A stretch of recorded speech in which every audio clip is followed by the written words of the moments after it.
أنفسنا ومن سيئات أعمالنا من يهده الله فلا مضل له ومن يضلله فلا هادي له ونشهد أن لا إله إلا الله وحده لا شريك له ونشهد أن سيدنا ونبينا ومولانا محمدا عبده ورسوله أرسله الله تعالى بالحق بشيرا ونذيرا وداعيا إلى الله بإذنه وسراجا منيرا أما بعد أعوذ بالله من الشيطان الرجيم بسم الله الرحمن الرحيم ويؤثرون على أنفسهم ولو كان بهم خصاصة ومن يوق شح نفسه فأولئك هم المفلحون صدق الله العظيم اللهم صل على سيدنا محمد وعلى آل سيدنا محمد وبارك وسلم اللهم صل على سيدنا محمد وعلى آل سيدنا محمد وبارك وسلم اللهم صل على سيدنا محمد وعلى آل سيدنا محمد وبارك وسلم. بزرگ دوستوں عزیز ساتھیوں، کئی دنوں سے اس بات کی کوشش کی جا رہی ہے کہ خاندانی اختلافات کیسے دور ہوں. امت کے اندر جو توڑ ہے، خاندانوں میں جو توڑ ہے، اس اختلافات کو کیسے کاٹا جائے، اس کو کیسے دور کیا جائے.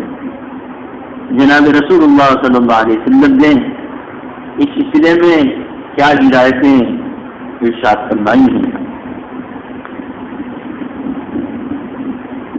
وجہ کیا ہے؟ وجہ یہ ہے کہ آپ کا دشمن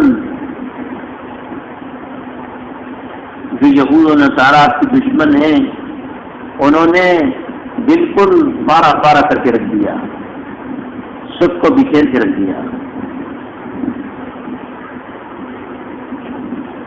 ملکوں کی تقسیم، انسانوں کی تقسیم، خاندانوں کی تقسیم، ایک ماں سے پیدا ہونے والے بہن بھائیوں کی تقسیم. اگر کسی جگہ پر دینی کام کرنے والے، چاہے کوئی بھی ہو، چاہے کسی شعبے سے ہوں، اگر وہ کسی جگہ پر بیٹھے ہوئے ہوں تو جسم جڑے ہوئے ہیں، دل ٹوٹے ہوئے. جناب رسول اللہ صلی اللہ علیہ وسلم نے وہ کیا ہدایتیں دی ہیں جس سے ہمارے اندر جوڑ پیدا ہو جائے، ہماری یہ اختلافات ختم ہو جائیں. اللہ کے نبی علیہ السلام کے ارشاد کے مطابق کہ وہ جو رشتوں کو توڑنے والا ہے وہ جنت میں داخل نہیں ہوگا. عبداللہ بن مسعود رضی اللہ تعالیٰ عنہ ایک مرتبہ دعا کر رہے تھے، وہ فرمایا، اعلان کیا دعا سے پہلے، اگر کوئی ہمارے مجمع کے اندر، خیر القرون کا مجمع ہے، کوئی آج کا مجمع تو تھا نہیں، ہمارے مجمع کے اندر اگر کوئی کسی رشتے داری کو توڑنے والا بیٹھا ہوا ہے تو اٹھ کے چلے جائے. ایک بھی رشتے کو توڑنے والا مجمع میں ہوتا ہے تو اس کی نحوست سے پورے مجمع کی دعا قبول نہیں. اس وجہ سے ہم کو باطل کا یہ پلان فیل کرنا ہے، ہمیں ہر مسلمان کے دل کو جوڑنا ہے. آج ہمارے پاس کتنی دوریاں آ گئی، بازو پڑوسی رہنے والا کون ہے ہمیں کچھ نہیں معلوم، ہمارے خاندان میں کون ہے نہیں معلوم. نیا جنریشن بالکل اس سے دور ہوتے جا رہا ہے. ہم نے اپنے بڑوں کو دیکھا، جہاں بھی کسی بستی میں جاتے تھے طالب علم کے زمانے میں، اگر ان کے ساتھ جانا ہوا تو اس علاقے کے جتنے رشتے دار ہیں ان سب سے مل گیا. کیوں؟ اللہ کے نبی علیہ السلام نے ارشاد فرمایا، تم صلہ رحمی اتنی کرو کہ تمہاری موت رشتے داروں میں آ جائے. اتنی فضیلت بیان فرمائی. تو اس وجہ سے ہمارے دل کی تقسیم ہے، ہماری جسم کی تقسیم ہے. باطل نے ہمیں کہیں کا نہیں رکھا، اور جب تک یہ ہمارا جوڑ پیدا نہیں ہوگا، امت کی تقسیم ختم نہیں ہوگی، جب تک اللہ کی رحمتیں نہیں آئیں، ہماری دعائیں قبول نہیں ہوگی. اس وجہ سے ہمیں اپنے اختلافات ختم کرنے کی کوشش کرنا ہے. سامنے والا چاہے کیسا بھی ہو، لیکن ہم تو اپنا دل بڑا کر سکتے ہیں. ایک بزرگ ہیں،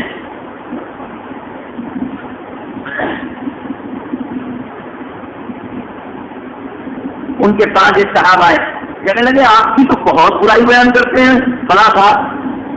بیچ کے لوگ کیا کرتے ہیں، ہمیشہ دلوں کو پھاڑتے ہیں، بیچ کے جتنے لوگ رہتے ہیں دلوں کو منتشر کرتے ہیں۔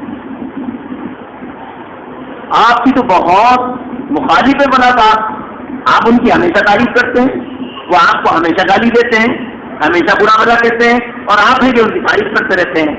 کیا جواب دیا انہوں نے، سونے سے لکھنے کے قابل ہے۔ انہوں نے فرمایا میرے برتن میں جو ہے وہ نکلتا ہے، اس کے برتن میں جو ہے وہ نکلتا ہے۔ میں اچھا ہوں، میرے اخلاق اچھے ہیں، وہ گندا ہے، اس کے اخلاق گندے۔ میں اچھا ہوں تو میں تو اچھے کام کروں گا، ہمیں تو اچھے بننا ہے، اور وہ سامنے والا گندا ہے تو وہ ہمیشہ گندا کام کرے گا، مجھے گندا نہیں بننا ہے، چاہے میرے ساتھ کیسا بھی سلوک ہو، مجھے تو اچھا ہی رہنا۔ جناب رسول اللہ صلی اللہ علیہ وسلم ایک مرتبہ صدیق عائشہ رضی اللہ تعالیٰ عنہ کے پاس تشریف فرما دیا، ایک شخص آنے لگا، اللہ کے نبی علیہ الصلوۃ والسلام فرمایا عائشہ بہت بد اخلاق آدمی ہے، بہت بد اخلاق آدمی۔ اور جب وہ قریب آ گیا تو آپ نے اکرام کے ساتھ اس کو بٹھایا، آئیے تشریف رکھیے۔ جب وہ چلے گیا تو ام جان نے فرمایا اللہ کے رسول آپ تو کہہ رہے تھے بہت بد اخلاق ہے، اور آپ نے اس کا بڑا اکرام فرمایا۔ کہنے لگے عائشہ میں یہی تو کہہ رہا تھا کہ وہ بد اخلاق ہے، میں یہ تھوڑی کہا تھا کہ میں بد اخلاق ہوں۔ بد اخلاق تو وہ ہے، میں تھوڑی بد اخلاق، میرے پاس آئے گا تو میں تو اخلاق سے نہیں ہوں گا، کوئی بھی آئے تو ظالم بھی میرے گھر پہ آئے گا تو اکرام سے ملوں گا، دشمن بھی میرے پاس آئے گا اکرام سے ملوں گا، میں اپنی بد اخلاقی کا ثبوت نہیں دوں گا۔ اس وجہ سے امت کو جوڑنے کی فکر کرنا ہے، توڑنے کی کوئی بات ہی نہیں کرتا، جس کے امت کے دل منتشر ہو جائیں، خاندانوں کے دل منتشر ہو جائیں، بہن بھائیوں کے دل منتشر ہو جائیں، میاں بیوی کے دل منتشر ہو جائیں۔ اللہ کو قطعی پسند نہیں ہے ایسے لوگ، اللہ کو قطعی پسند نہیں ہے ایسے لوگ۔ جوڑنے کا کام، اللہ کو جوڑنے کا کام بہت پسند ہے۔ اس وجہ سے اللہ پاک نے جو فرمایا کہ جوڑ مجھ سے نکلا ہے، رحم مجھ سے نکلا ہے، جو جوڑے گا میں اس سے جڑوں گا، جو کاٹے گا میں اس سے کٹ جاؤں گا۔ آج اللہ تعالیٰ ہم سے کٹے ہوئے، ہم نے لوگوں کو کاٹا، اللہ ہم سے جدا ہو گئے، ہماری بات کوئی قبول نہیں ہوتی، ہماری کوئی دعا قبول نہیں ہوتی۔ کیوں؟ اس لیے کہ ہم نے وہ کام کیا ہے توڑنے کا۔ جناب رسول اللہ صلی اللہ علیہ وسلم نے یہ عجیب و غریب حدیث ہے، بہت سے سماعت فرمائیے، بڑی عجیب حدیث ہے۔ اللہ کرے کہ یہ جو حدیث میں سنا رہا ہوں مجھے بھی سمجھ میں آ جائے، آپ کو بھی سمجھ میں آ جائے۔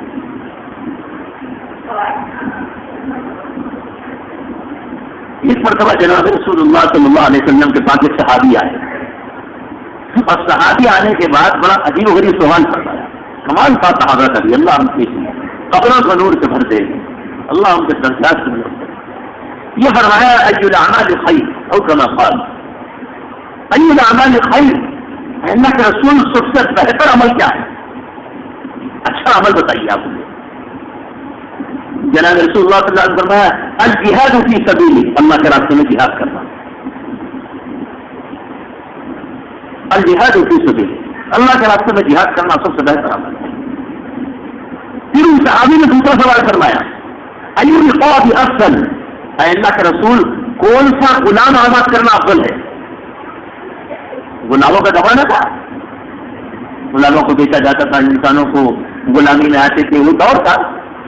تو جناب رسول اللہ صلی اللہ علیہ وسلم نے ارشاد فرمایا وہ جو قیمتی ہو، اچھا ہو، تندرست ہو، زبردست ہو، اس لیے کہ اچھی چیز کو صدقہ کرتے ہوئے دیتے ہوئے انسان اتنا جلدی آمدن ملتا ہے۔ اس وجہ سے ہمارے پاس تو صدقہ بھی کرتے ہیں تو بالکل میری نوٹ، ہمارے پاس کھانا بھی کسی کو دیتے ہیں تو باسی کھانا، گھر میں کہتے ہیں باسی کھانا وہی کو رکھ دو، اللہ کیا فکر ہے ہماری؟ کسی غریب کو کھانا دینا ہے باسی کھانا، بچا ہوا کھانا۔ صدیق عائشہ رضی اللہ تعالیٰ عنہ گھر میں ایک مرتبہ آپ دینار کو دھو رہی تھی، ایک دینار آپ دھو رہی تھی، پوچھا اما جان سے کہ یہ دینار کیوں دھو رہی آپ؟ کہنے لگے میں نے اپنے آقا جناب رسول اللہ صلی اللہ علیہ وسلم سے سنا ہے کہ جب جو دینار صدقہ کیا جاتا ہے وہ اللہ کے ہاتھ میں جاتا ہے، اللہ کے پاس جاتا ہے، تو میں چاہتی ہوں کہ میرا دینار صاف ستھرا جائے اللہ کے ہاتھ میں۔ اچھی چیز دینا چاہیے نا، خراب چیز، کپڑے میلے دے دیں، پھٹے پرانے کپڑے دے دو. زکات کی لنگی تو ایسی ہوتی ہے جس میں سارا جسم نظر آ جائے. یہ امت کا مزاج. اس وجہ سے اللہ کے نبی علیہ السلام نے فرمایا ایو رقاب افضل، سب سے افضل غلام آزاد کرنا کون سا آپ بتائیے؟ تو آپ نے فرمایا تندرست، توانا، اچھا، قیمتی. یہ کہیں آئے ہائے جی وہ غریب بادشاہ فرمائی صحابی نے پھر اور فرمایا اللہ کے رسول جہاد کرنے کی طاقت نہ ہو، جانے کے حالات نہ ہو، اور غلام آزاد کرنے کے پیسے نہ ہو. غلام تو ہے نہیں، غلام کے آزاد کرنے کے نہ پیسے ہے، نہ حالات ہے، نہ جہاد میں جانے کے حالات ہیں، تو پھر کیا کرو؟ کیا سوال فرمایا اللہ جزائے خیر کرتا. پھر افضل عمل کی ہے، پھر آپ کیا کروں میں؟ نہ وہ کر سکتا ہوں نہ یہ کر سکتا ہوں، پھر افضل عمل کیسے اختیار کروں میں؟ اللہ کے نبی علیہ السلام نے ارشاد فرمایا کمزوروں کی مدد کرو. کیا بات ارشاد کرنا؟ کمزوروں کی مدد کرو. دیکھو مال کے اعتبار سے کمزور ہو اس کی مدد کرو. دیکھو اللہ کے نبی کے جو جملے ہوتے ہیں نا وہ موجودے ہیں، لمبی چوڑی تقریر ہوتی ہے اس کی. مال کے اعتبار سے جو کمزور ہو اس کی مدد کرو، عقل کے اعتبار سے جو کمزور ہو اس کی بھی مدد کرو. دنیا میں اللہ نے ہر ایک کو الگ الگ بنایا، کسی کو اعلیٰ عقل دی، کسی کو درمیانی دی، کسی کو بالکل نہیں دی، کسی کو تھوڑی دی ہے. یہ تقسیم تو اللہ کی ہے نا، اور اس تقسیم پہ راضی ہونا بھی ہے. یہ اصلیت ہے. آپ کی جو تقسیم ہے ہم کچھ کر نہیں سکتے. ایک بہت زیادہ عقل مند آدمی ہے، اس کی عقل میں تو لا نہیں سکتا، اس کی عقل تو نہیں لا سکتا. اس وجہ سے فرمایا کہ جو کمزور ہے اس کی مدد کرو. مال کے اعتبار سے جو کمزور مدد کر دو، عقل کے اعتبار سے کمزور ہو اس کے اوپر بھی رحم کھاؤ. وہ اگر کہیں خواہ مخواہ غلط جگہ پھنس رہا ہو تو پہلے سے اس کو متنبع کر دو. مشورہ تو دے سکتے ہیں. جو لوگ عقل مند آدمی ہیں، اللہ نے جن کو عقل عطا فرمائی ہے، یہ بے عقلوں سے چھوٹے موٹے غلط کام اگر ہو جائے تو اس کو پہلے سمجھایا جا سکتا ہے کہ دیکھو میاں ایسا نہیں کرنا، نقصان اٹھاؤ. یہ بھی اپنا نظر ہے. تو یہ فرمایا کہ کمزوروں کی مدد کرو. اللہ اکبر. پھر صحابی نے عرض کیا یہ بھی اگر نہ کر سکو، میں اتنا کمزور ہوں، میں اتنا کمزور ہوں کہ میں خود مدد کا مستحق ہوں. میں جو ہے یہ بھی نہ کر سکوں، نہ جہاد کی سبیل نہ کر سکوں، نہ غلام آزاد کر سکوں، نہ کسی کی مدد کر سکوں، تو کیا کروں؟ اللہ اکبر، اللہ اکبر. آپ نے جو آگے ارشاد فرمایا بڑی عجیب و غریب بات ارشاد فرمایا. یوں فرمایا اللہ کے نبی علیہ السلام نے آخری ارشاد اور صحابی کا آخری سوال کا جواب یوں فرمایا اپنے شر سے لوگوں کو بچا. کیا بات؟ اپنے شر سے لوگوں کو محفوظ. اس لیے کہ آدمی میں شر بنا ہوا ہے. کوئی سانپ بنا، کوئی بچھو بنا، کوئی شیر بنا، کوئی کچھ بھی بن گیا ہے. کیوں؟ اس لیے کہ جانور تو کم سے کم کسی کو ڈستا ہے تو اس کا فائدہ ہوتا ہے، غذا مل جاتی ہے. شیر اگر مطلب یہ آتا ہے تو اس کا فائدہ ہوتا ہے، خون چوس لیتا ہے. شیر اگر مطلب یہ کہ اگر کسی کو کھاتا ہے تو اس کا خون چوس لیتا ہے، اس کا فائدہ ہوتا ہے. سانپ ڈنگ مارتا ہے تو زہر مطلب یہ کہ چھوڑتا ہے، اور ڈنگ مارتا ہے بچھو تو اس کا بھی کچھ فائدہ ہوتا ہے. اللہ تعالیٰ کا نظام ہے دنیا کے اندر. لیکن مطلب یہ ہے کہ جب انسان اسفل السافلین میں گرتا ہے اور انسان کی انسانیت ختم ہوتی ہے اور انسان شر کا مجموعہ بنتا ہے، شیطانیت اس کے اوپر آ جاتی ہے اور حاوی ہو جاتی ہے، پھر ایسا ڈنک مارتا ہے جہاں بیٹھتا ہے اس کی ذات سے خیر کسی کو نہیں پہنچتا، ڈنک ہی مارتے رہتا ہے. کوئی بھی آ جائے اس کو ڈنک مارنا ہے. ایسے انسان معاشرے میں ہوتے ہیں ہمیشہ لوگوں کو تکلیف پہنچاتے ہیں. اللہ کے نبی علیہ السلام نے فرمایا آخری سوال کا جواب یہ دیا، دیکھو تمہارے شر سے لوگ محفوظ رہ جائیں، یہ تو کر لو کم سے کم. اپنی ذات سے کسی کو تکلیف نہیں دینا ہے. اور اپنی ذات سے تکلیف بعض مرتبہ آدمی زبان سے دیتا ہے، بعض مرتبہ عمل سے دیتا ہے، بعض مرتبہ ذہن سے دیتا ہے. جسے سرد جنگ کہتے ہیں، ذہنی جنگ. نہ ادھر سے زبان ہلتی نہ ادھر سے زبان ہلتی، ذہنی جہاد، ذہنی جنگ چلتے رہتی. ان ادھر سے دیتے ان ادھر سے دیتے، یہ بھی گناہ کبیرہ ہے، یہ بھی گناہ کبیرہ ہے. ہمیں کوئی دنیا میں ستانے کے لیے آئے ہیں کیا؟ ہم کسی کو پریشان کرنے کے لیے آئے ہیں. ہمارے وجود سے خیر پھیلنا چاہیے, ہمارے وجود سے شر نہیں پھیلنا چاہیے. تو اللہ کے نبی علیہ السلام نے ان صحابی سے فرمایا, دیکھو تمہارے شر سے لوگ محفوظ رہیں. کتنی عجیب و غریب حدیث جناب رسول اللہ صلی اللہ علیہ وسلم نے ارشاد فرمائی, دیکھو اپنے شر سے محفوظ رکھو. کسی کو خیر نہیں پہنچا سکتے تو کم سے کم شر بھی مت پہنچاؤ, ورنہ بیٹھے بیٹھے ہم لوگ ایسی آگ لگا دیتے ہیں کہ خاندان ٹوٹ جاتے ہیں. بیٹھے بیٹھے خالی دونوں کو ملانے کے بجائے رشتے دار بیٹھے ہوئے باتیں کر رہے ہیں. بعض آدمی کی زبان ایسی زہریلی ہوتی ہے, ایک جملہ رشتے داروں کے درمیان میں نکلتا ہے اور لگ جاتا ہے, دل منتشر ہو جاتے ہیں. وہی ایک دم دون داڑھی مارم بیٹی گالی گلو سب ہو جاتا ہے ایک آدمی کے شر کی وجہ سے.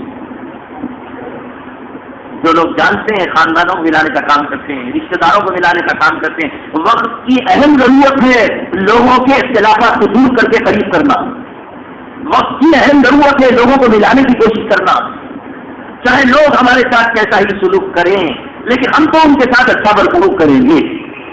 ہماری ذات سے ہم ان کو تکلیف نہیں پہنچائیں گے. یہ بہت بڑا کام ہے آج کے دور کے اندر. تو اس وجہ سے اپنی ذات سے کسی کو تکلیف نہ پہنچے.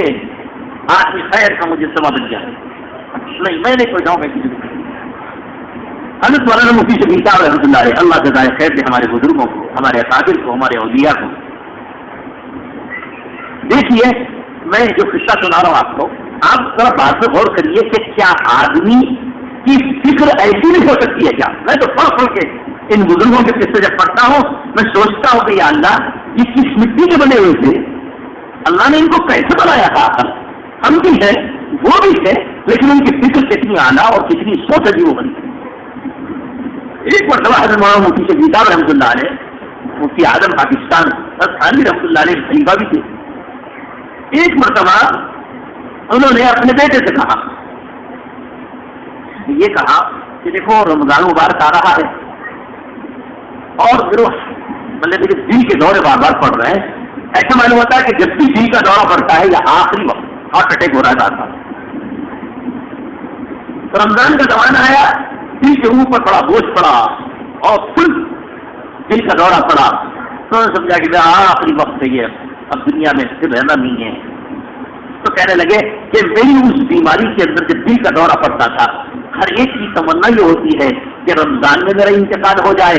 دروازے دو وقت کے بند ہوتے ہیں, اللہ کی رحمت کے دروازے کھلے ہوتے ہیں. ہر ایک کی تمنا ہوتی ہے کہ مرے تو بھی رمضان میں مر جانا. کہنے لگے کہ میرے دل میں بھی یہ خواہش پیدا ہوتی تھی کہ رمضان میں میرا انتقال ہو جائے, لیکن کہنے لگے زبان سے یہ الفاظ نہیں آتے تھے. زبان سے یہ میرے الفاظ نہیں آتے تھے, بلکہ زبان سے الفاظ یہ آتے تھے کہ یا اللہ اگر میرا رمضان میں اگر انتقال ہو گیا تو آنے والوں کو تکلیف ہوگی روزے کی. تراویح کا مسئلہ لوگوں کو پریشانی کا ہو جائے گا. لوگ روزے میں جنازے میں جائیں گے تو ان کو دقت ہو جائے گی, بھوک لگے گی, پیاس لگے گی, پسینہ جائے گا, پریشانی ہوگی. یا اللہ میری موت رمضان میں مت کریے. کیا فکر ہے یا اللہ میری موت رمضان میں مت کریے, صرف اس وجہ سے کہ لوگوں کو تکلیف ہوگی میرے جنازے جانے. میں نے سوچا کیا ایسے بھی لوگ دنیا میں گزرے ہیں جن کی فکر یہ ہو کہ میری موت اللہ کہیں اور کسی اور مہینے میں کر دے.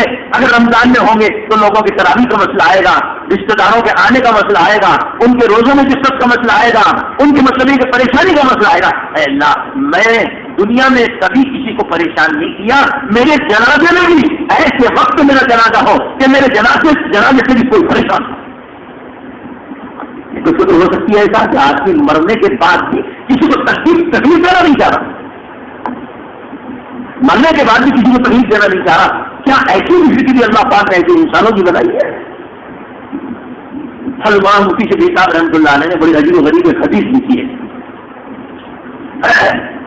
ایک مرتبہ یوں فرمایا, جناب رسول اللہ صلی اللہ علیہ وسلم نے ایک بڑی عجیب و غریب جوڑنے کے سلسلے میں حدیث ارشاد فرمائی, اور ایسی عجیب و غریب ہے, اللہ کرے کہ اللہ ہم سب کو اس پر عمل کی توفیق عطا فرمائے. کیا فرمایا؟ تو فرمایا کہ انا ضعیم, اگر کوئی شخص سامنے والے چاہے رشتے دار پر چاہے کسی کے اوپر اپنا حق لگتا ہے, کتاب جائیداد میں ہمارا حصہ ہے، دکان میں ہمارا حصہ ہے، ہمارا مکان میں ہمارا حصہ ہے، فلاں عورت کے پاس ہمارے مسئلے کے مشترکہ ساری چیزیں ہیں، حصہ ہے۔ دنیا میں انسان ہر ایک کا حصہ ہوتا ہے ہر جگہ پر۔ کیوں فرمایا کہ اگر کسی جگہ پر جھگڑا ہونے کا اندیشہ ہے، اگر کسی جگہ پر جھگڑا ہونے کا اندیشہ ہے اور وہاں پر اپنا حق اگر آدمی چھوڑ دے کہ صاحب یہ جھگڑا نہیں چاہتا ہوں مگر میں اپنا حق چھوڑ دیتا ہوں، اللہ کے نبی نے فرمایا کہ تیس جنت میں لے جانے کی ذمہ داری محمد رسول اللہ صلی اللہ علیہ وسلم میری ذمہ داری ہے۔ کل قیامت کے دن ایسے آدمی کو جو جھگڑا ختم کرنے کے لیے اپنا حق چھوڑ، مجھے نہ جائیداد چاہیے، مجھے نہ کچھ چاہیے، میں جھگڑا نہیں چاہتا ہوں بھائیوں کے درمیان، میں جھگڑا نہیں چاہتا اپنے خاندان کے درمیان، میں جھگڑا نہیں چاہتا اپنے دوستوں کے درمیان، میں جھگڑا نہیں چاہتا تو سوسائٹیوں کے درمیان، میں نہیں چاہتا، میں تو اپنے دستبردار ہو جاتا ہوں، میرا حق بھی سن لو مگر لڑوں مت۔ تو فرمایا جناب رسول اللہ صلی اللہ علیہ وسلم نے اگر کوئی جھگڑے کو ختم کرنے کے لیے یہ عمل کرتا ہے تو اللہ کے نبی نے فرمایا کل جنت کے بیچ میں لے جانے کی ذمہ داری انا جاؤں میں جنت میں لے جاؤں گا۔ بتاؤ کتنی عجیب و غریب خوشخبری ہے جناب رسول اللہ صلی اللہ علیہ وسلم کی۔ آپ نے جھگڑے کو پسند نہیں فرمایا، اللہ اور دے گا، اللہ کہیں اور سے دے دے گا، لیکن جھگڑا اللہ کو بہت ناپسند، اتنا ناپسند ہے، اتنا ناپسند ہے کہ جناب رسول اللہ صلی اللہ علیہ وسلم اندر سے باہر تشریف لے کر آئے اور یہ فرمایا صحابہ کرام سے کہ تم دونوں لڑ رہے ہو، میں تو شب قدر کی قدر کی رات بتانے کے لیے آیا تھا، تم دونوں کے لڑنے کی وجہ سے شب قدر اللہ پاک نے اٹھانی لگتا ہے نہیں والا۔ اندر سے جناب رسول اللہ صلی اللہ علیہ وسلم نکل کے آئے یہ بتانے کے لیے کہ شب قدر ہزاروں مہینوں سے بہتر ہے، ایک رات کی عبادت کرنا، میں وہ رات متعین ہو گئی، اللہ تعالیٰ نے مجھے وحی کے ذریعے سے بتا دیا اور یہ کہا کہ صحابہ کرام میں اعلان کر دو، لیکن جیسے صحابہ میں لڑائی ہوئی دو صحابی کے اندر تو فرمایا کہ جھگڑے کی وجہ سے اللہ نے شب قدر کو اٹھا دیا۔ اندازہ لگائیے کہ جھگڑا کتنی بری چیز ہے، شب قدر جیسی رحمت اللہ نے اٹھا دی۔ بتاؤ اللہ کو کتنا ناپسند ہے لڑنا جھگڑنا آپس میں اختلافات۔ اس وجہ سے جناب رسول اللہ صلی اللہ علیہ وسلم نے صحابہ کا جو مزاج بنایا تھا، میں نے قرآن پاک کی آیت آپ کے سامنے تلاوت کی ہے، صحابہ کا جو مزاج بنایا تھا وہ یہ تھا وَيُؤْثِرُونَ عَلَىٰ أَنفُسِهِمْ وَلَوْ كَانَ بِهِمْ خَصَاصَةٌ، اپنے آپ پر لوگوں کو ترجیح دیتے ہیں، اپنے تقاضوں کو دباتے ہیں، اپنی ضرورتوں کو دباتے ہیں، لوگوں کی ضرورتوں کو پورا کرتے ہیں۔ ابو طلحہ انصاری رضی اللہ تعالیٰ مسجد نبوی بیٹھے ہوئے ہیں، جناب رسول اللہ صلی اللہ علیہ وسلم نے فرمایا کون ہے یہ میرا مہمان کی میزبانی کرے گا؟ ابو طلحہ انصاری ان کو لے کے چلے گئے گھر میں، اہلیہ سے پوچھا کچھ کھانے کے لیے اللہ کے نبی کے مہمان کو لے کر آئے ہوں؟ ہاں اتنا ہے کہ ہم اور آپ کھانے باقی کچھ بھی نہیں۔ فرمایا کہ اچھا ایسا کرو دسترخوان لگا دو، پلیٹیں رکھ دو، بچھا دو، کھانا بھی رکھ دو، اور جب مہمان ہمارا کھانے کے لیے بیٹھ جائے تو بہانے سے چراغ گرا کے بجھا دو۔ اب وہ بھی بیٹھ گئے، یہ بھی بیٹھ گئے، چراغ بجھا دیا گیا۔ اب وہ مہمان کھا رہے ہیں اور یہ بھی اپنی زبان چلا رہے ہیں تاکہ مہمان کو یہ اندازہ نہ ہو کہ سامنے والا نہیں کھا رہا، اس لیے کہ سامنے والا نہیں کھا رہا میزبان اور مہمان کھائے تو یہ بھی تکلیف کی بات ہے، یہ تو کھانا بھی ادھیرن بن جائے گا، اس وجہ سے منہ چلاتے رہے تاکہ وہ سمجھے کھانا دونوں کھا رہے ہیں۔ ابو طلحہ انصاری رضی اللہ تعالیٰ فاقے میں رہے، بچے بھی فاقے میں رہے، بیوی بھی فاقے میں رہی، نبی کے ایک مہمان کو پیٹ پر کھانا کھلایا گیا اور سنا دیا گیا۔ فجر کی نماز میں جب حضرت ابو طلحہ انصاری رضی اللہ تعالیٰ مسجد نبوی میں پہنچے، جناب رسول اللہ صلی اللہ علیہ وسلم کا انتظار کر رہے ہیں اور ابو طلحہ کو بلایا، ابو طلحہ تمہارا بھی کیا عمل ہے جو عرش الہی کو اتنا پسند آیا، اللہ کو اتنا پسند آیا، جبرائیل قرآن پاک کی آیت تمہاری تاریخ سے قیامت تک کے لیے لے کر آئے کہ جو اپنے اوپر دوسروں کو ترجیح دیتے ہیں، اپنے تقاضوں کو دباتے ہیں، اپنی ضرورتوں کو دباتے ہیں۔ یہ ہے امت میں جوڑ، رشتے داروں میں جوڑ، خاندانوں میں جوڑ کا نسخہ، کیا تقاضوں عاجزی، اپنے آپ کو مٹانا، اور دوسرے یہ کہ اپنے اوپر دوسروں کو ترجیح دینا، اپنا تقاضا دبانا، دوسرے کا تقاضا کو پورا کرنا، اپنی ضرورت کو دبانا، سامنے والے کی ضرورت کو پورا کرنا۔ ہم آئے کا لیے ہم اسی وجہ سے آئے لوگوں کی ضرورتوں کو پورا کرنے کے لیے، ہم لوگوں کے حقوق کو چھیننے لگے تو لوگ اب جادو کرانے لگے، کچھ نہیں چلتا جادو کرا دیتے لوگ کہتے ہیں، پولیس کے اندر چلے گئے، عدالتوں میں مقدمے چلے گئے، اتنے بڑے مسائل بن گئے۔ بھائی لوگوں کے حقوق چھیننے آئے ہم، اور ہم کو لوگوں کے اپنے تقاضوں کو، اپنی ضرورتوں کو